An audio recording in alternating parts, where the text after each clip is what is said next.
అధ్యాయంలో 23-25 వచ్చిన వరకున్న వాక్య భాగాల్ని మనం చూసినట్లయితే మనం నేర్చుకున్నాం. ఒక గుడ్డివాణిని బాగు చేసినట్లుగా ఏ విధంగా వాడు స్వస్థత పడ్డాడో అక్కడ వచనాల్లో మనం చదువుకున్నాం. కానీ అక్కడ ఒక మాటను మనము, ఒక స్టేట్మెంట్ని మనము గ్రహించాం. అదేంటంటే సీక్ హార్డ్, సీ క్లియర్లీ అని. అంటే మనం గట్టిగా వెతికినట్లయితే స్పష్టంగా చూడగలం.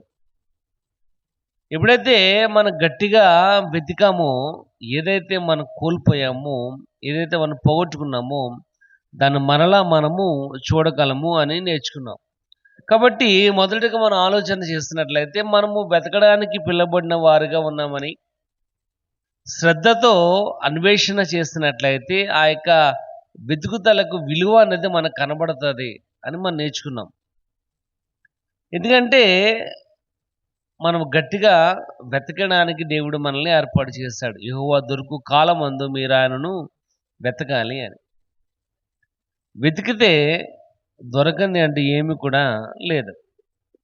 దానికి బెస్ట్ ఎగ్జాంపుల్ ఏంటంటే లూకా రాసిన సువార్తలో ఉన్న ఆ 2 సందర్భాలు. 100 గొర్రెలు ఉన్న వ్యక్తి, 10 నాణేలు ఉన్న స్త్రీ. కాబట్టి ఇక్కడ రాయబడుచుంది, మనం నేర్చుకున్నాం సీక్ హార్డ్, కష్టంగా గట్టిగా వెతకాలి అని. ఎప్పుడైతే గట్టిగా వెతికామో వీ కెన్ సీ క్లియర్లీ. ఇక్కడ అదే మాట అక్కడ మనం చదువుకున్నాం 25వ వచనంలో, అంతటా ఆయన మరలా తన చేతులు వాని కనుల మీద ఉంచగా వాడు తేరి చూచి కుదర్చబడి సమస్తమును తేటగా చూడసాగాడు. ఇక్కడ రాయబడి వచ్చింది, ఎప్పుడైతే మరలా వాని మీద చేతులు ఉంచాడో, ఇక్కడ అంటున్నాడు ఆయన వాడు తేరి చూసి సమస్తమును వాడు తేటగా క్లియర్గా చూడగలిగాడు. ఇక్కడ క్లియర్గా చూడగలగడం అంటే ఏంటి అమ్మ? క్లియర్గా చూడటం అంటే ఏంటని ఒకసారి మనం ఆలోచన చేసినట్లయితే ఇక్కడ రాయబడుచుంది, అంతటా ఆయన మరలా తన చేతులు వాని కనుల మీద ఉంచగా. అంటే ఏ కనులైతే మందగించినాయో, మనం అనుకున్నాం ఎప్పుడైతే మనకు ఎదుట ఉన్న వ్యక్తి క్లియర్గా మనకు కనబడకపోతే మన కళ్ళని ఎలా నలుపుకుని మనం చూస్తామో, అలాగే ఇక్కడ రాయబడుచుంది వీ కెన్ సీ క్లియర్లీ, స్పష్టంగా మనము చూడగలం. అంటే ఏ విధంగా స్పష్టంగా చూడగలగాలంటే క్లియర్లీ త్రూ ప్రెసెన్స్, అంటే మనం ఉనికిని బట్టిది, అంటే మనం బ్రతికి ఉన్నామంటే మనం చూడగలం.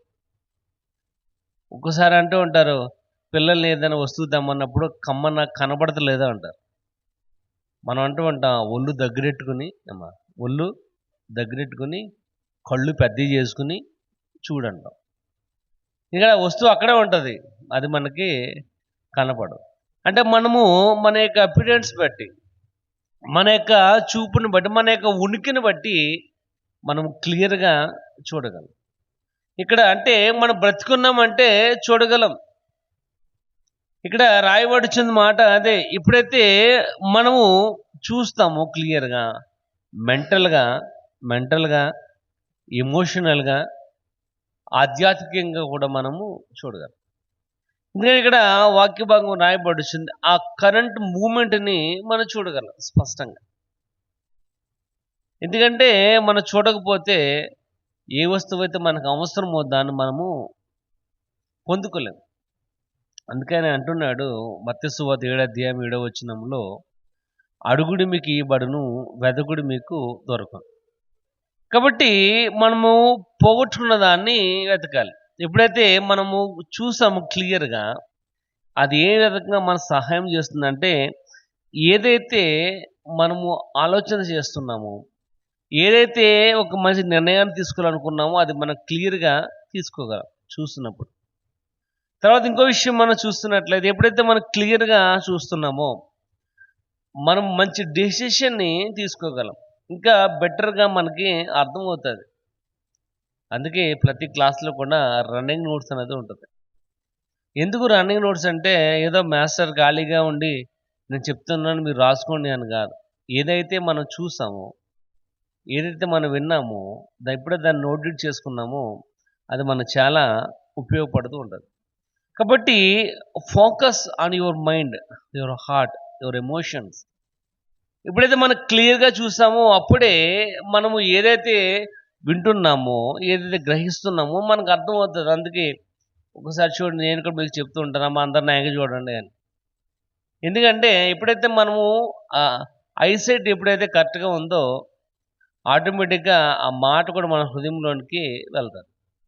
ఎప్పుడైతే చూడమో, అంటే ఆ మాటను మనము లెక్క చేయమో, దాని యొక్క వాల్యూ అనేది కనపడదు. ఎందుకంటే వాక్యభాగం రాయబడుచు 119వ కీర్తన 105వ వచనంలో అంటున్నాడు, నీ వాక్యము నా పాదములకు దీపము, నా త్రోవకు వెలుగు. అంటే దేవుని యొక్క వాక్యము ఏం చేస్తుందంటే అంటే మనకి ఆ మార్గాన్ని స్పష్టంగా క్లియర్గా చూపిస్తుంది. ఏ మార్గములో మనం వెళ్ళాలో, ఏ మార్గములో మనం నడవాలో చూపిస్తుంది. ఎందుకంటే అదే మత్తయి సువార్త 7వ అధ్యాయంలో 14వ వచనం రాయబడుచుంది, నీ ముందు 2 మార్గములు ఉంచబడి ఉన్నాయి. ఒకటి జీవమునకు పోవు మార్గము, రెండోది నాశనమునకు పోవు మార్గం. జీవమునకు పోవు మార్గం ఏంటంటే విరుకుగా, ఇబ్బందికరంగా ఉంటుంది. కాబట్టి ఏ మార్గంలో వెళ్ళాలో మనకు క్లియర్గా చూడకపోతే, ఏ మార్గం వెళ్ళాలో మనం గ్రహించకపోతే మన యొక్క జీవితం అన్నది గమ్యానికి చేరు. నిన్న ఒక వీడియో చూశాను నేను. ఆడు బండి మీద పడుకుని వెళ్తున్నాడు, బండి మీద పడుకుని తోలుతున్నాడు. మీరు చూసారో లేదు? ఆడు పడుకొని వెళ్తామే చూశాడు తప్ప ఎదుర్కొన్న ఆటోని వాడు చూడలేదు. ఆటోని చూడలేదు. వాడు వేగంగా వెళ్తున్నాడు అనుకుంటున్నాడు, నన్ను వీడియో తీస్తున్నాడు అనుకున్నాడు తప్ప ఎదుర్కొన్న ఆటోని చూడకపోవటం వల్ల వాడు తిన్నంగిల్లి ఆటోని వెనకల నుంచి కొట్టడం వల్ల ఇక్కడ నుంచి మొత్తం ఇదంతా ఊడిపోయింది. ఇక్కడ నుంచి మొత్తం ఇదంతా కిందకి ఊడిపోయింది. ఏమి లేదు, కళ్ళు కూడా బయటకు వచ్చేసి. ఎందుకంటే ఎప్పుడైతే మనము క్లియర్గా చూడలేదు, అంటే ఉనికిని బట్టి, అంటే మనం బ్రతికి ఉన్నామో కానీ దాన్ని బట్టి ఎప్పుడైతే మనము చూడాలి. ఎందుకంటే మనం చాలాసార్లు అంటూ ఉంటాం, పదాలు మనం వాడుతూ ఉంటాం, అసలు నువ్వు కళ్ళెట్టుకుని చూస్తున్నావా అని, అంటే నువ్వు బ్రతికుంటూ చూస్తున్నావా అని. ఎందుకంటే మనం బ్రతుకున్నామంటే క్లియర్గా చూడగలం. దానికోసమే దేవుడు మనల్ని పిలిచాడు. ఏ వస్తువు అయితే మనకు కావాలో, ఎందుకంటే రాయబడుచుంది, ఎప్పుడైతే మనం చూస్తామో అప్పుడు మనం పూర్తి విశ్వాసాన్ని చూడగలం. ఎప్పుడైతే మనం చూస్తామో దాన్ని బట్టి మనకు అర్థమవుతుంది ఏ విధంగా దేవుడు మనల్ని నడిపిస్తున్నాడు అని. అందుకే 105వ వచనం మనం చదువుకున్నాం కదా, నీ వాక్యము నా పాదములకు దీపము, నా త్రోవకు వెలుగు. ఇక్కడ ఆ వాక్యము మనల్ని గమ్యానికి నడిపించేదిగా ఉంది. ఎందుకంటే మనం నడిచే మార్గము సామాన్యమైన మార్గం అయితే కాదు. మనం వెళ్ళే ప్రయాణము సర్వసాధారణమైన ప్రయాణం అయితే కాదు. ఎందుకంటే ఎఫెసీయులకు రాసిన పత్రిక 6వ అధ్యాయం 10వ వచనం రాయబడుచుంది, మనం నడిచే మార్గము, మనం నడిచే ప్రయాణము, మన పోరాటం ఏంటంటే మనుషులతో అయితే కాదు. అంతకంటే ఎక్కువ శక్తి కలిగిన వారితో మనము పోరాడుతున్నాం. కాబట్టి మన శత్రువుని క్లియర్గా చూడకపోతే వాడు ఎటు నుంచి బాణం వేస్తాడో తెలియదు. కానీ మనం క్లియర్గా చూడకపోతే మనం దాన్ని గ్రహించలేం. చూడండి 27 చూద్దాం, 27వ కీర్తన 4వ వచనం ఒకసారి చూడండి. 27వ కీర్తన 4వ వచనం. 27వ కీర్తన 4వ వచనం. యెహోవా యందు ఒక వరం అడిగితిని, దాన్ని నేను వెతుకుచున్నాను. యెహోవా యొక్క ప్రసన్నత చూసుటకు, ఆయన ఆలయములో ధ్యానించుటకు నా జీవిత కాలమంతయు నేను యెహోవా మందిరములో నివసింపగోరుచున్నాను అంటున్నాడు. ఇక్కడ అంటున్నాడు, యెహోవా యొద్ద నేను ఒక వరము అడిగితిని, నేను దాన్ని వెతుకుచున్నా.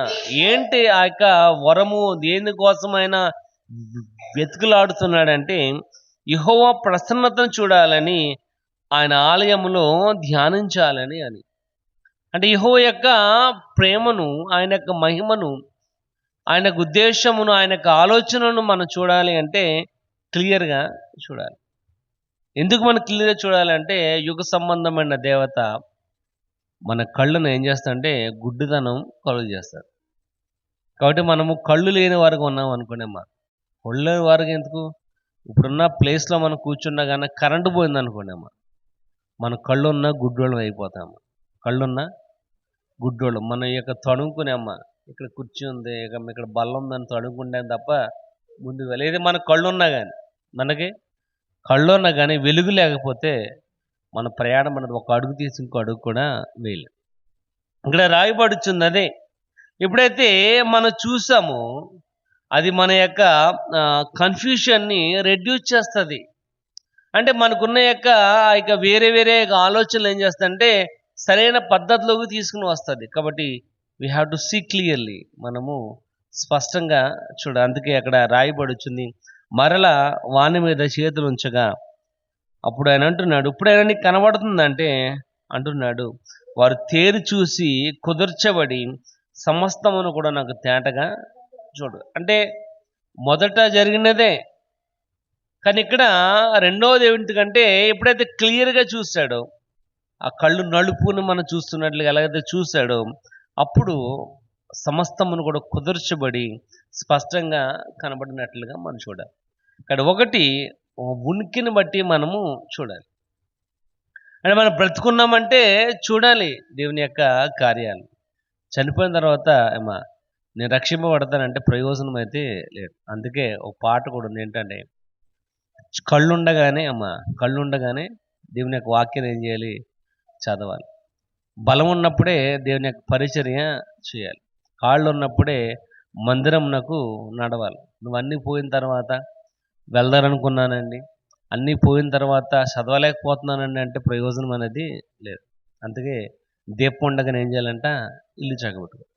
కానీ నువ్వు బ్రతుకున్నావంటే దేవుని నువ్వు క్లియర్గా చూడాలి. ఏదో చూడటం కాదు, అందరూ చూసినట్టు చూడటం కాదు. అందరు చూసినట్టు చూసాం అనుకోండి, అందరిలాగానే మనం ఉంటాం. ఎప్పుడైతే క్లియర్గా చూసామో అప్పుడు మనం ఎలాగ ఉంటామంటే బండ మీద కట్టిన వారుగా రాక్ సాలిడ్గా ఉంటాం. ఇక్కడ ఒకటి ఉనికిని బట్టి మనము చూడాలి. ఇక్కడ రెండోది మనం చూసుకున్నట్లయితే చూద్దాం. ఎఫెసు రాసిన పత్రిక, అపోస్తలుడైన పౌలు ఎఫెసులకు రాసిన పత్రిక 1వ అధ్యాయము 17వ వచనం చూద్దాం ఒకసారి. మరియు మీ మనోనేత్రములు వెలిగింపబడినందున ఆయన మిమ్మును పిలిచిన పిలుపు వలన నిరీక్షణ ఎట్టుదో, పరిశుద్ధులలో ఆయన స్వాచ్ఛము ఎట్టుదో, మహిమైశ్వర్యం ఎట్టుదో.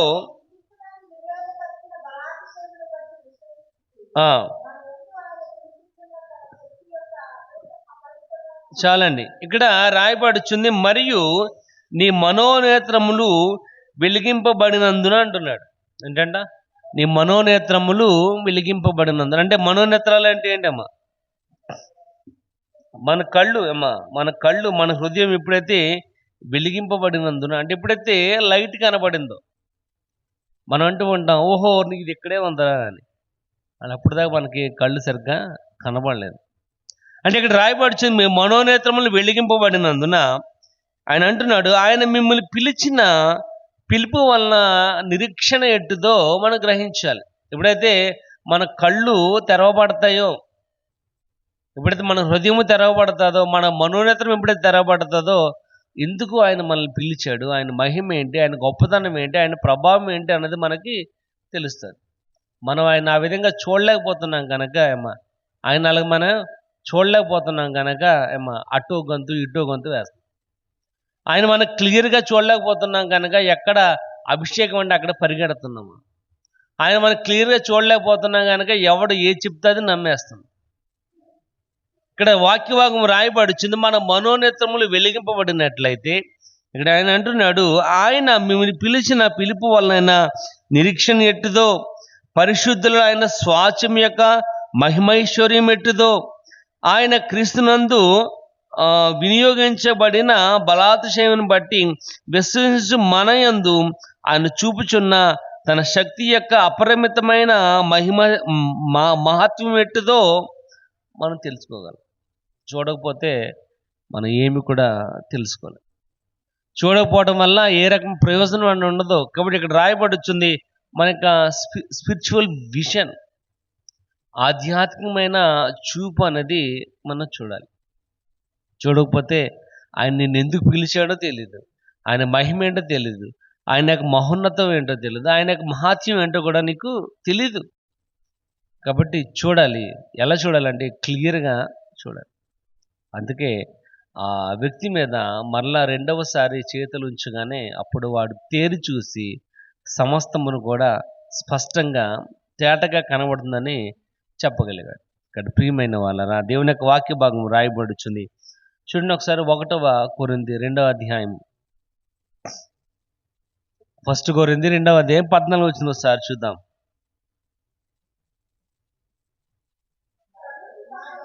ప్రకృతి సంబంధమైన వాడు దేవుని ఆత్మ సంబంధమైన కార్యాలని, ఇక్కడ రాయబడి ఏంటంటే ప్రకృతి సంబంధమైన వాడు దేవుని కార్యాలని చూడు. ఎప్పుడైతే మన కళ్ళు మూయబడి ఉన్నాయో, మన యొక్క మనోన్నతం ఎప్పుడైతే మూయబడి ఉందో దేవుని కార్యాలను మనము చూడలేం. ఎప్పుడైతే మన మనోన్నతం ఎప్పుడైతే తెరవబడలేదో దేవుడు చేస్తున్న కార్యాలు ఏంటో మన గ్రహింపునకు రావు. అందుకడ రాయబడుచుంది ఏంటంటే దేవుడు తను ప్రేమించు వానికి, దేవుడు తన సంకల్పం చెప్పిన పిలువబడిన వారికి ఆయన ఏమేమి సిద్ధపరచునో అవి కంటికి కనబడవు, చెవికి వినబడవు, హృదయానికి గోచు. అవి మన దగ్గరే ఉన్నా కానీ మనం గ్రహించలేము ఎప్పుడైతే మన కళ్ళు తెరవబడినప్పుడు. అందుకే రాయబడుచుంది మీ మనోనేత్రములు వెలిగింపబడినందున ఆయన పిలుపు ఏంటి, ఆ నిరీక్షణ ఏంటి, ఆ మహత్యం ఏంటి అనేది మనకు తెలుస్తుంది. కాబట్టి మనం ఆధ్యాత్మికంగా చూడాలి. ఇక్కడ రాయబడుచున్న మాట అదే. ఎందుకంటే ప్రకృతి సంబంధమైన వాడు ఆత్మ సంబంధమైన యొక్క క్రియలను వాడు గ్రహించలేడు. ఆత్మ సంబంధమైన వానిగా మనం ఉండాలంటే మన మనోన్నతం ఏం చేయాలంటే తెరవబడాలి. అందుకే క్లియర్గా మనము చూడాలి. దేవుని కార్యాలను ఏం చేయాలంటే క్లియర్గా అబ్జర్వ్ చేయాలి. చెప్పుడు మాటలు వింటాం కాదు. అక్కడ అదమ్మా ఇక్కడ ఇదమ్మా అంటే అక్కడ పరిగెత్తుకుని వెళ్తాం కాదు. పరిగెత్తుని వెళ్ళటం కంటే ఏ ప్రయోజనం కూడా లేదు. అందుకే ఒక సామెత కూడా ఏంటంటే ఏంటది, పరిగెత్తి పాలు తాగే కన్నా నిలబడి నీళ్లు తాగటం మంచి. పరిగెడితే పాలు తాగడం వల్ల పాలన్నీ ఒలిగిపోతే తప్ప ఒక చుక్క నోట్లోకి వెళ్తాం. ఇక్కడ కూడా రాయబడుచుందంటే చూడండి, 2 కొరింథీ ఒకసారి చూద్దాం. 4వ అధ్యాయం 18 వచనం. 2 కొరింథీ 4వ అధ్యాయం, 2 కొరింథీ 4వ అధ్యాయము 18 వచనం. క్షణమాత్రముండు మా చులకన శ్రమ మా కొరకు అంతకంతకు ఎక్కువగా నిత్యమైన మహిమ భారమును కలుగజేయును. ఏలయనగా దృశ్యమైనవి అనిత్యములు, అదృశ్యమైనవి నిత్యములు. అంటే అదృశ్యమైనవి రాయబడుచుంది, దృశ్యమైనవి అంటే కనబడేవి అనిత్యములు అని రాయబడుచుంది. కనబడి ఏంటంటే అనిత్యాలు. కనబడేవి స్థిరమైనవి అయితే కాదు, కనబడేవి తాత్కాలికమైనవి. కనబడి ఏంటంటే తాత్కాలికమైనవి. ఇప్పుడు చూడండి, కుండ నిండా అన్నం ఉందనుకోండి, మనకు చాలా సంతోషం. ఇవాళ కుండ నిండా అన్నం ఉందని అలా ఉంటే కడుపు నిండదు. అలాగుంటే కడుపు నిండదు. అది ఖాళీ అయితేనే నీకు కడుపు ఏమవుద్ది, నిండుతుంది. అది దాక నిండా అన్నం ఉంది కదా, ఇవాళ అన్నం వడ్డుద్దా అంటే మరి తినద్దా. ఇంకోటి రాయబడుచున్నది, దృశ్యమైనవి అనిత్యాలు అని. కనబడి ఏంటంటే శాశ్వతమైనవి కాదు. రాయబడుచుంది అదృశ్యమైనవి మాత్రమే నిత్యములు అని. ఇక్కడ ప్రియమైన వాళ్ళరా, దేవుని యొక్క వాక్య భాగం రాయబడుచుంది. మనము ఆ యొక్క అనిత్యమైన దానికోసము మనం ప్రయాసపడతాం కాదు, కానీ ఏదైతే నిత్యమో ఏదైతే కనబడు దానికోసం మనం ఏదైతే ప్రయాసపడిన వారిగా ఉండాలి. అందుకే రాయబడుచుంది మన యొక్క ఆధ్యాత్మికమైన చూపు క్లియర్గా స్పష్టంగా ఉండాలి. ఇక్కడ రాయబడుచున్న మాట అదే. చూడండి, మత్తయి సువార్త ఒకసారి చూద్దాం. మత్తయి సువార్త 13వ అధ్యాయము 13 వచనం చూద్దాం. 13 మత్తయి సువార్త.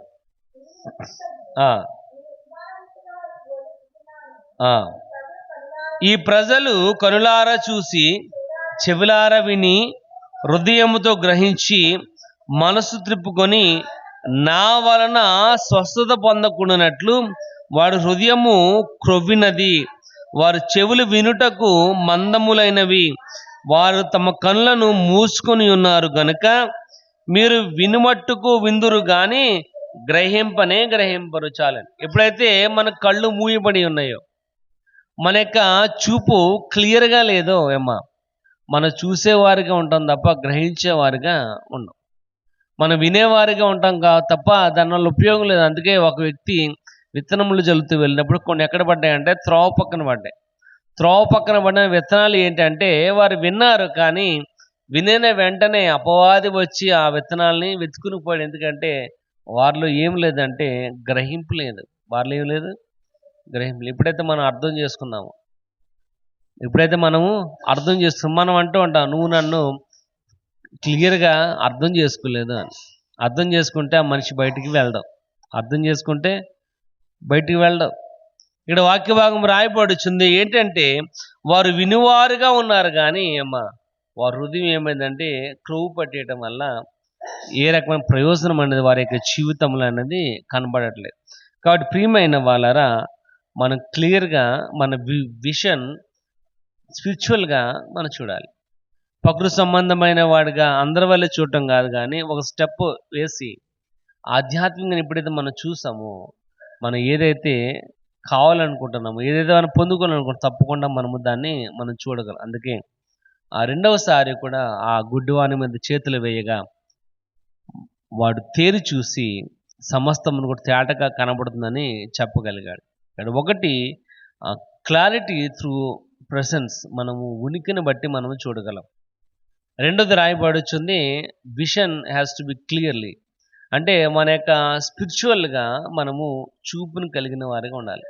ఆత్మ సంబంధమైన వారి విధముగా మన యొక్క చూడటం అనేది ఉండాలి. అందరూ చూసే విధంగా కాదు, ఎందుకంటే దేవుడు అందరికీ కనబడే విధంగా కాదు. ఎప్పుడైతే ఆధ్యాత్మికంగా విశ్వాసం మూలంగా ఎప్పుడైతే మనం చూస్తామో వారికి మాత్రమైనా క్లారిటీగా కనబడతారు. అందరికి కనబడితే ఇంకా ఒకే దెబ్బతో అందరినీ మార్చేయవచ్చు, కానీ అక్కడ విశ్వాసం ఒక స్టెప్ ఉంది. ఆ స్టెప్లో ఆ ప్రదేశంలోనికి మనం అడిగెడితేనే తప్ప ఉపయోగం అనేది. అందుకే అంటున్న ప్రకృతి సంబంధమైన వానికి ఆత్మ సంబంధమైన క్రియలు ఎలాగుంటాయి అంటే వెర్రితనముగా ఉంటాయని అన్నాడు. అంటే అవి వాల్యూగా ఉండవు. కానీ ప్రియమైన వాళ్ళరా, we have to see clearly, మనం స్పష్టంగా అందుకే సీక్ హార్డ్, సీ క్లియర్లీ, గట్టిగా చూడాలి, స్పష్టంగా చూడాలి. తర్వాత చూద్దాం కొలసీలు రాసిన పత్రిక 3వ అధ్యాయము. కొలసీలు రాసిన పత్రిక 3వ అధ్యాయం 1-2 వచనాలు చదువుకుందాం. మీరు క్రీస్తుతో కూడా లేపబడిన వారైతే పైనున్న వాటినే వెదకుడి. అక్కడ క్రీస్తు దేవుని కుడిపార్శ్వమందున కూర్చుని ఉన్నాడు. పైనున్న వాటినే గాది భూ సంబంధమైన వాటి మీద మనస్సు పెట్టకుడి. ఏలయనగా మీరు మృతి పొందితిరి, మీ జీవము క్రీస్తుతో కూడా దేవుని యందు దాచబడి ఉంది. మూడవది సీ క్లియర్లీ, అంటే దేవుని యొక్క కోణంలో మనం చూడాలి. దేవుని యొక్క కోణం మనం అంటూ ఉంటాం. ఈ పదం కూడా మనం చాలాసార్లు మన పిల్లల దగ్గర వాడుంటాం. ఏమని, పలానా వస్తువు తెమ్మన్నప్పుడు అమ్మ నాకు కనబడతలేదు అంటే నా కళ్ళెట్టుకుని చూడరా అంటాం. అంటాం లేదా? అంటామా? నా కళ్ళెట్టుకుని చూడు అంటాం.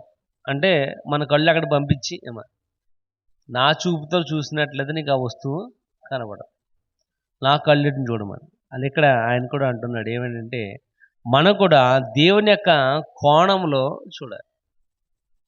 మన చూపుతో కాదు, మన కోణంలో కాదు. దేనికి ఒక కోణం ఉంది, ఆ కోణంలో మనం చూడాలి. ఎప్పుడైతే మనకు క్లియర్గా కనబడుతుంది. ఇక్కడ రాయబడుచుంది అదే ఏంటంటే పైనున్న వాటి మీదనే కానీ భూ సంబంధమైన వాటి మీద మనసు పెట్టద్దు అని.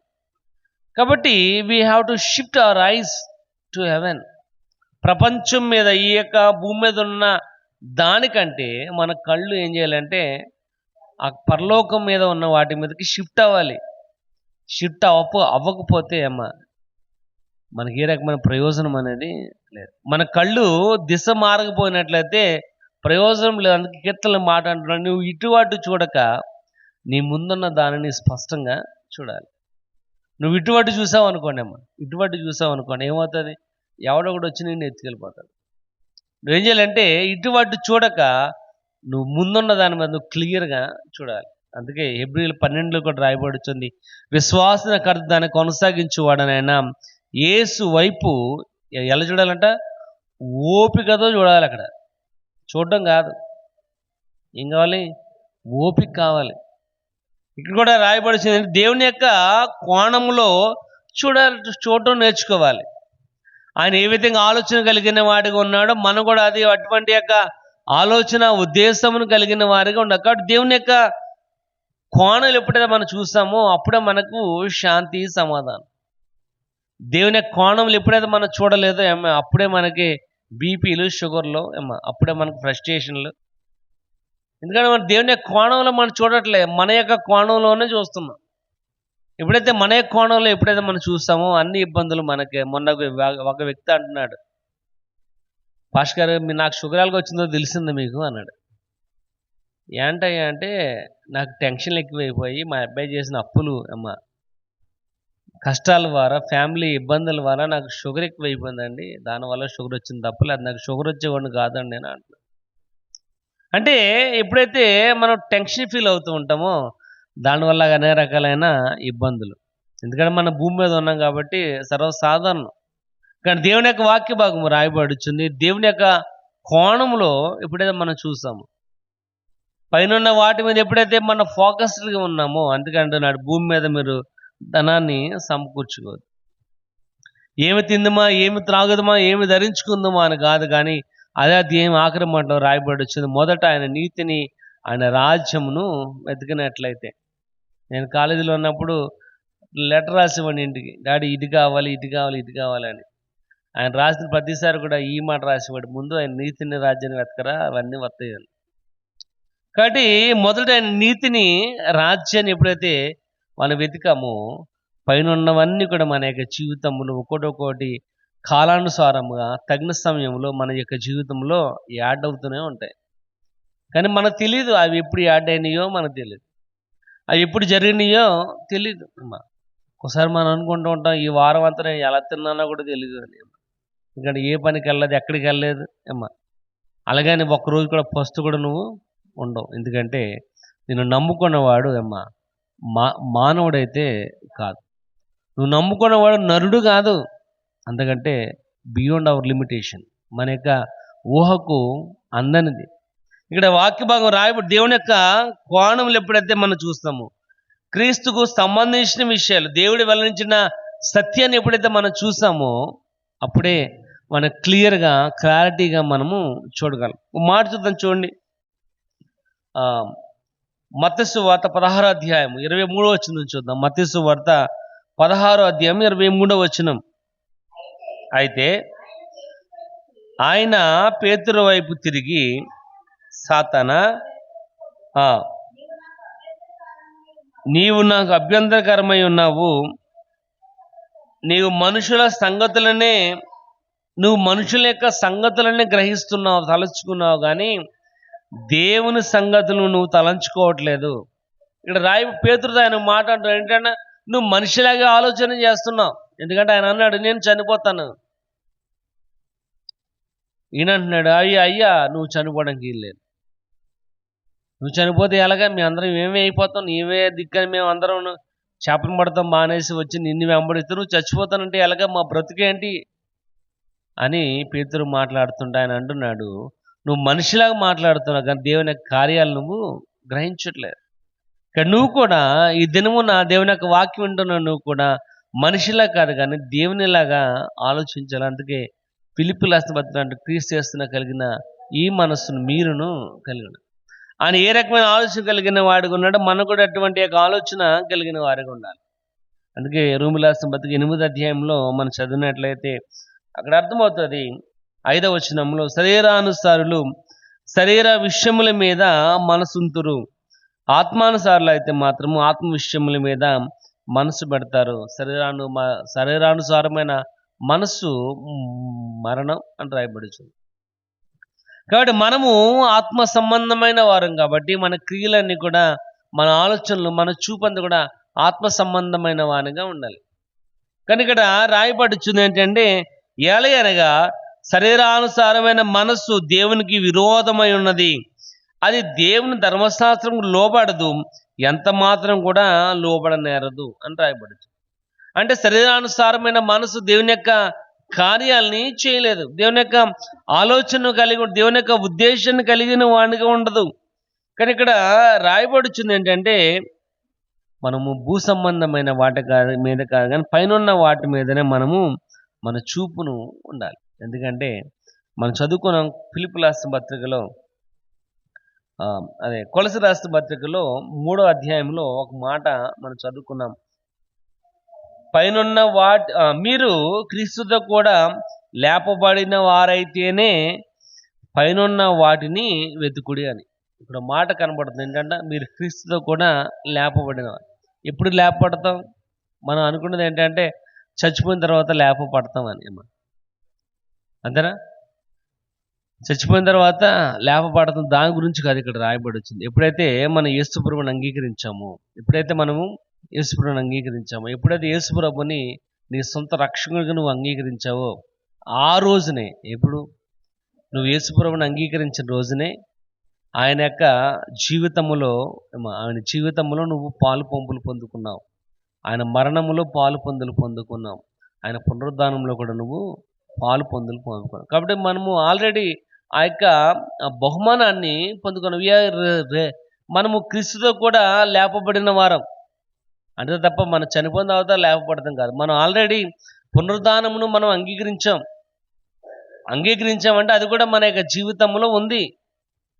కాబట్టి ఆ యొక్క వరాన్ని మనం పొందుకున్నాం కనుక ఆయనతో పాటు కూడా మనము ఉంటాం. అది మన కాన్ఫిడెంట్. అది ఇక్కడ రాయబడుచున్న మాట. అదే, మీరు క్రీస్తుతో కూడా లేపబడిన వారైతే పైనున్న వాటినే వెతకాలి.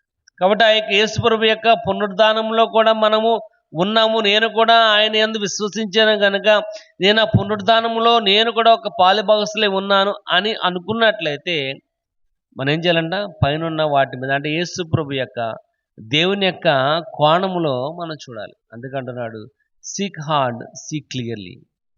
కాబట్టి గట్టిగా వెతికినట్లయితే మనం స్పష్టంగా చూడగలం. గట్టిగా వెతకడానికి నువ్వు పిలువబడ్డావు. వెతకాలని దేవుని యొక్క ఉద్దేశం. వెతికితే ఆయన తప్పకుండా నీకు దొరుకుతాడు. కానీ నువ్వు వెతికినప్పుడే దేవుని యొక్క కోణములో నువ్వు వెతికినట్లయితే, దేవుని యొక్క ఉద్దేశ ప్రకారం వెతికినట్లయితే తప్పకుండా నువ్వు ఆయన చూడగలవు.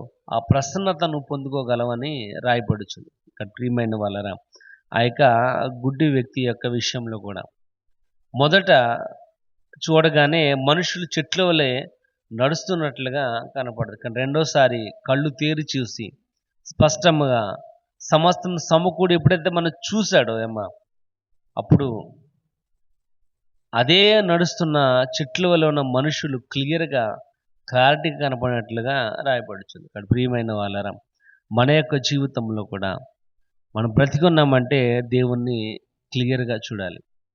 మనం బ్రతికున్నామంటే ప్రకృతి సంబంధమైన వానిగా కాదు కానీ ఆత్మ సంబంధమైన వానిగా చూడాలి. ఎలా చూడాలి అంటే దేవుని యొక్క కోణంలో చూడాలి.